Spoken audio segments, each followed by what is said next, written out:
En ce moment, sur la chaîne RT, là, il y a un direct sur la situation en Ukraine, tout ça. Alors bon, moi, cette actualité, je la suis vraiment depuis que ça a commencé. Dans la chronologie des choses, les Russes ont retiré leurs troupes à la frontière de Donetsk et Luhansk, là, je sais pas comment on dit tout ça. Et au moment où ils commencent à retirer leurs troupes, on observe le gouvernement de Kiev, mis en place par Bernard-Henri Lévy, la France, tout ça, parti Svoboda, les néo-nazis, compagnie, tirer, et maintenant il y a même des tirs qui tombent sur le territoire de la Russie. Il y a le poste.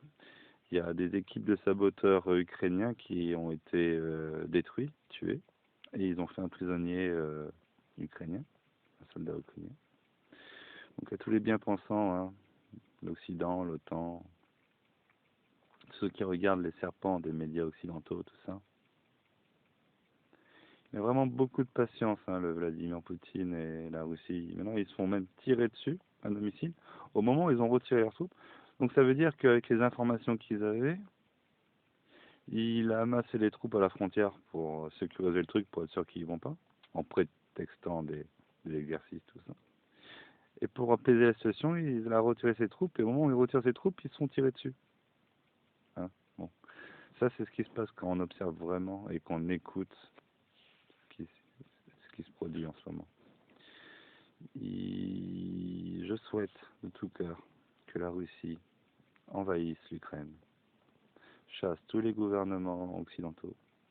Je souhaite que les peuples du monde entier, soumis à l'ère occidentaux, se réveillent comme les gilets jaunes,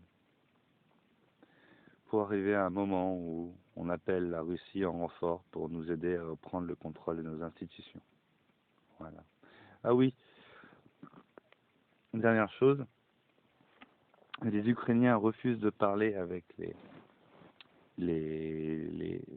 machins, les républiques autoproclamées de Luhansk et Lugansk, et Donbass et je sais pas quoi. Enfin bref, il y a deux, j'arrive pas à dire leur nom, mais il y a deux parties de l'Ukraine qui ont fait sécession avec le pouvoir centralisé. Il y a eu des accords apparemment en 2015, Minsk, un truc comme ça.